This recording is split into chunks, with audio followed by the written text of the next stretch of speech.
En el libro de Habacuc, capítulo 3, leemos lo siguiente. Aunque la higuera no florezca, ni las vides haya fruto, aunque falte el producto del olivo, y los labrados no den mantenimiento, y las ovejas sean quitadas de la majada, y no haya vacas en los corrales, con todo yo me alegraré en Jehová, y me gozaré en el Dios de mi salvación. Jehová el Señor es mi fortaleza, el cual hace mis pies como de ciervas, y en mis alturas me hace andar. En estos días he estado pensando mucho en el profeta Habacuc. Habacuc no es un profeta clásico, es decir, aquel profeta que procura auscultar el mensaje de Dios para dar al pueblo. Habacuc se parece un poquito a Job, que en medio de las circunstancias de una prueba difícil, él cuestiona a Dios. Habacuc más o menos dice lo siguiente: ¿cómo un Dios santo, con ojos puros y santos, no puede ver el mal? ¿Permanece callado, silencioso, no hace nada? En este caso, como dice el capítulo 1, versículo 6, hay una nación caldea que se levanta con una ferocidad impresionante, destruyendo pueblos, naciones, conquistando provincias, conquistando ciudades, destruyendo todo a su paso. Y él dice, bueno, es cuestión de tiempo que nos alcance a nosotros también. En medio de esas circunstancias, en medio de esa pregunta a Dios, Habacuc aprende 3 lecciones muy grandes. Y tiene un mensaje, yo creo que de total esperanza para nosotros hoy. Porque lo primero que Habacuc tuvo que aprender es que no podía enfrentar a la situación sin estar firme de una esperanza de un futuro mejor. Aquí estas 3 lecciones para nosotros hoy. La primera, Habacuc tenía plena conciencia de la situación política y económica de su mundo contemporáneo. Veía la inminente caída de Siria, veía el surgimiento de Caldea. Como dije en el capítulo 1, versículo 6, porque aquí yo levanto a los caldeos, nación cruel, presurosa, que camina por la anchura de la tierra para poseer las moradas ajenas. Venía conquistando los territorios a todo su alcance. Y no solamente eso, sino que Habacuc, y refleja en todo el capítulo 1, las consecuencias que todo esto traía al pueblo de Dios. El rompimiento del orden, el acaparamiento de los bienes físicos, la acumulación de riqueza, el crecimiento de la pobreza de su pueblo, la idolatría, el alejamiento de la palabra de Dios, la confusión religiosa que había en el pueblo de Dios. Unos escuchaban al sacerdote, al rey, todo está bien, nada va a pasar, Dios prometió, Dios ha dicho, Dios esto, Dios el otro. Y el profeta decía, no, viene un castigo, viene una prueba bien difícil. En esas circunstancias, Dios le enseña a Habacuc no solo a mirar el presente, no solo a conocer las circunstancias que rodeaban al pueblo de Israel, sino a imaginarse cómo sería el futuro. Si interviene la mano de Dios, si no interviene la mano de Dios, si el pueblo de Dios se vuelve a la comunión con Dios o si sigue alejado de Dios. Y el Señor le enseña a Habacuc no solo a percibir ese futuro, sino a prepararse para ministrar en ese futuro que no necesariamente se va a cumplir en el tiempo de Habacuc, sino en el tiempo de Dios. De cierta manera, Dios le dice a Habacuc, hey, tu nombre significa abrazo. ¿Acaso Dios no puede abrazar a su pueblo como la madre abraza a un niño cuando está llorando y lo consuela, lo tranquiliza, lo apoya y le dice, tranquilo, vienen tiempos mejores? Así es que Habacuc tenía plena conciencia del contexto que le rodeaba, pero también tenía esa esperanza de un futuro mejor en las manos del Señor.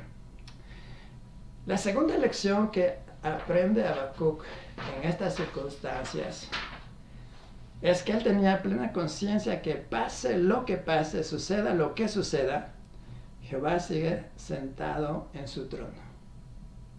Capítulo 2, el versículo 20, dice claramente así: mas Jehová está en su santo templo, calle delante de él toda la tierra. Aunque por dentro se cuestionaba, bueno, Señor, ¿por qué no haces nada? Él tuvo que reconocer que el Señor todavía está sentado en su trono, que el Señor todavía es el Señor de señores, que es el Rey de reyes y que Él anticipa un futuro mejor. Capítulo 2, versículos 2 al 4 dice: y Jehová me respondió y dijo, escribe la visión y declárala en tablas para que corra el que leyere en ella. El original dice para que fácilmente lo lean. Aunque la visión tardará aún por un tiempo, mas se apresura hacia el fin y no mentirá. Aunque tardare, espéralo, porque sin duda vendrá, no tardará. Y he aquí aquel cuya alma no es recta, se enorgullece, mas el justo por la fe vivirá. Realmente la palabra fe se debe traducir fidelidad, mas el justo por su fidelidad vivirá. Bueno, de esta manera Habacuc anticipa un futuro mejor.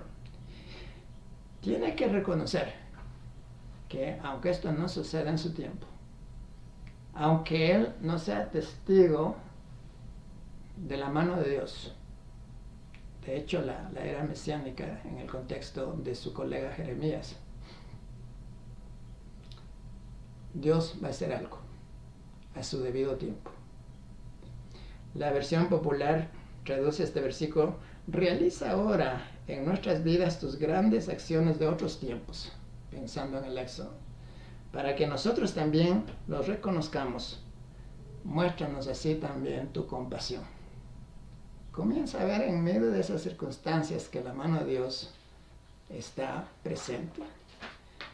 La tercera lección de Habacuc es que él tenía plena conciencia de una urgente necesidad de volver a una profunda y sincera comunión con Jehová Dios. En el capítulo 2, los versículos 2 al 4, que ya leímos, Jehová me respondió y dijo, escribe la visión y declárala en tablas para que corra el que leyere en ella. Aunque la visión tardará aún por un poco de tiempo, mas se apresura hacia el fin y no mentirá. Aunque tardare, espéralo, porque sin duda vendrá y no tardará. He aquí que aquel cuya alma no es recta se enorgullece, pero va camino a un final. Mas el justo por su fidelidad vivirá. Y más adelante, en el capítulo 3, los versículos 1 y 2, dice, oh Jehová, he oído tu palabra, y temí, oh Jehová. Aviva tu obra en medio de los tiempos, en medio de los tiempos hazla conocer. En la ira, acuérdate de la misericordia. Ese es el clamor del profeta, y detrás de ese clamor hay una promesa. Hay una promesa que Dios va a cambiar las circunstancias y va a traer días mejores. Yo quisiera detenerme un poquito en este concepto de promesa. Promesa es la expresión de la voluntad de dar algo a favor de alguien o de hacer algo aunque no lo espere ni lo merezca. Su cumplimiento depende en el carácter de la persona que promete, en la capacidad de la persona que hace la promesa, en la veracidad del que hace la promesa. Pero observando detenidamente la palabra de Dios, tenemos que reconocer que hay diferentes tipos de promesas y hay un marco de referencia para nosotros poder entender las promesas, asimilarlas, hacerlas nuestras y disfrutarlas para no salir decepcionados de esas promesas. Primero hay promesas universales, como las que leemos en Mateo capítulo 5, que Dios hace salir el sol sobre buenos y malos. Dios hace llover sobre justos e injustos.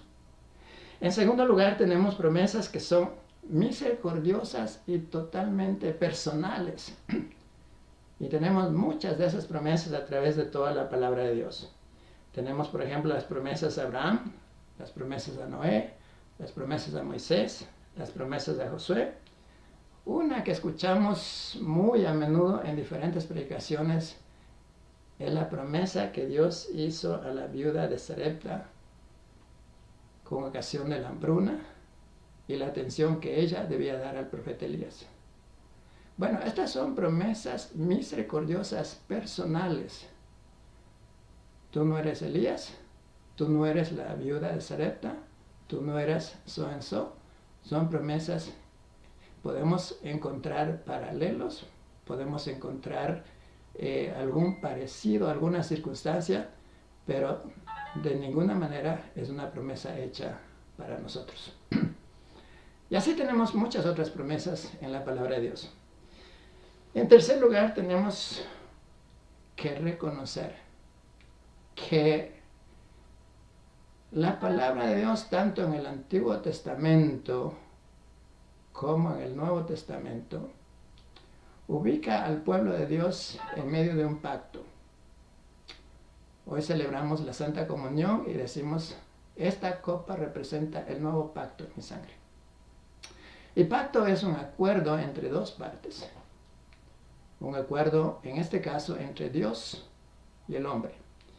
El pacto tiene, pues, ciertas condiciones, tiene ciertas prerrogativas, tiene ciertas responsabilidades que cumplir, tiene bendiciones que disfrutar y también tiene castigos si no cumplimos con las prerrogativas del pacto. En este sentido, brevemente yo quisiera leer dos pasajes que son muy importantes y que nos ayuden a aclarar lo que estamos diciendo el día de hoy. Uno que también lo escuchamos muy a menudo en estos días, allá en el Antiguo Testamento, con ocasión de la dedicación de la casa y el templo de Salomón. Dice así la palabra del Señor. Y apareció Jehová a Salomón de noche y le dijo, yo he oído tu oración y he elegido para mí este lugar por casa de sacrificio. Si yo cerrare los cielos para que no haya lluvia, y si mandare a la langosta que consuma la tierra, o si enviare pestilencia en mi poder, si enviare o permitiere una pestilencia en mi poder, como el coronavirus que estamos enfrentando ahora, si se humillare mi pueblo, sobre cual mi nombre es invocado, y oraren, y buscaren mi rostro, y se convirtieren de sus malos caminos, entonces yo oiré desde los cielos, y perdonaré sus pecados, y sanaré su tierra. Noten cómo el pasaje dice claramente lo que el pueblo tiene que hacer para poder ser heredero, para poder ser receptor, para poder ser beneficiario de esa promesa. Malaquías también termina el Antiguo Testamento en esa misma tónica de un pacto. Cuando él dice, traed los diezmos al alfolí, probadme en esto, dice el Señor, si no abriré las ventanas de los cielos y derramaré bendición hasta que sobreabunde. Yo quisiera, el segundo pasaje que quisiera mencionar es el pasaje que encontramos en el Evangelio según San Mateo, capítulo 6. En la segunda parte del capítulo 6, el Señor está hablando de la ansiedad, de la preocupación por la comida, la preocupación por el vestido, la preocupación por dónde pasar la noche. Y el Señor dice claramente, si Él viste a las aves, si Él da de comer a las aves, si Él viste a las flores, si Él hace esto, si Él hace el otro, ¿cómo no nos dará también a nosotros todo lo que le pidamos? Pero aquí viene lo que estamos diciendo en esta ocasión. En el versículo 33 dice, mas buscad primeramente el reino de Dios y su justicia, y todas estas cosas os serán añadidas. Mas buscad primeramente, ¿sí? El reino de Dios y su justicia, y todas estas cosas os serán añadidas. Así es que, hermanos queridos, las promesas, podemos decir de cierta manera, no son un cheque en blanco para que cualquiera lo cobre en el momento que desee cobrarlo. Las promesas, de cierta manera, nos mueven a nosotros primero. Nos mueven a buscar a ese Dios de la promesa. Si nosotros ponemos nuestra mirada solo en la promesa, en esencia, y no observamos el contexto del pacto, en el caso de la iglesia, el nuevo pacto, y si no obedecemos las prerrogativas que ahí se piden, entonces la promesa no tiene ninguna validez con nosotros. Por eso la promesa nos mueve a nosotros primero. Y nos mueve a buscar al Dios de la promesa. No quedarnos fijando los ojos solo en la promesa, sino al Dios de la promesa. Si mi pueblo se humillare, si mi pueblo me buscare. El otro profeta contemporáneo también dice así, me buscaréis de todo corazón y me hallaréis, entonces yo os bendeciré a mi pueblo. Así es que ojalá que este pensamiento nos ayude a poner la mirada en nuestro Señor Jesucristo, a descansar en el Señor, a hacer la parte nuestra de humillarnos, de buscar a Dios, de renovar nuestra relación con Dios. Y yo le aseguro 100% que el Señor va a cumplir fielmente sus promesas con nosotros. Pero si nosotros no hacemos nuestra parte, el Señor quedará liberado de cumplir sus promesas. Hay un himno muy precioso en la palabra en los himnarios, basado en la palabra de Dios, que yo quiero leer para concluir este sermón. Todas las promesas del Señor Jesús son apoyo poderoso de mi fe. Mientras luche aquí buscando yo su luz, siempre en sus promesas confiaré. Y note lo que dice la segunda estrofa. Todas las promesas para el hombre fiel, el Señor en sus bondades cumplirá. Y confiando sé que para siempre en Él, paz eterna mi alma gozará. Grandes, fieles son las promesas que Jesús ha dado. Grandes, fieles son, en ellas para siempre confiaré. Así es que repito lo que ya he dicho en otro momento. Ojalá que esta prueba que estamos enfrentando ahora, que estamos orando y clamando a Dios que pase pronto, nos mueva a acercarnos más al Señor, nos mueva a reconciliarnos con Dios, nos mueva a una más profunda y sincera comunión con Dios, que nos acerquemos a Él, que nos tomemos de la mano con Él. Entonces podemos disfrutar, podemos vivir, podemos ser bendecidos con las promesas de nuestro Señor Jesucristo. Él está dispuesto a darnos, pero Él quiere nuestro corazón, que pongamos nuestra fe, nuestra confianza en Él, que hagamos nuestra parte y el Señor va a hacer su parte. Señor, gracias por tu palabra. Gracias por las lecciones del profeta Habacuc. Primero, plena conciencia de la situación que le rodeaba. Segundo, pase lo que pase, tú estás sentado en tu trono. Tú sigues siendo el Señor del universo. Y aunque pareciera que está ausente, que no está haciendo nada, no, Él está activo, Él está cumpliendo sus propósitos, sus designios, y Él está siempre llevando adelante la historia de la salvación. Y también, Señor, Habacuc reconoció la urgente necesidad de volver a una profunda comunión con Dios para poder disfrutar el amor y la misericordia del Señor, el perdón, la salvación, y que todas las promesas sean una realidad en nuestras vidas. Ayúdanos, enséñanos, guíanos para volver a esa comunión contigo. Te lo pido humildemente en el nombre del Padre, del Hijo y del Espíritu Santo. Amén.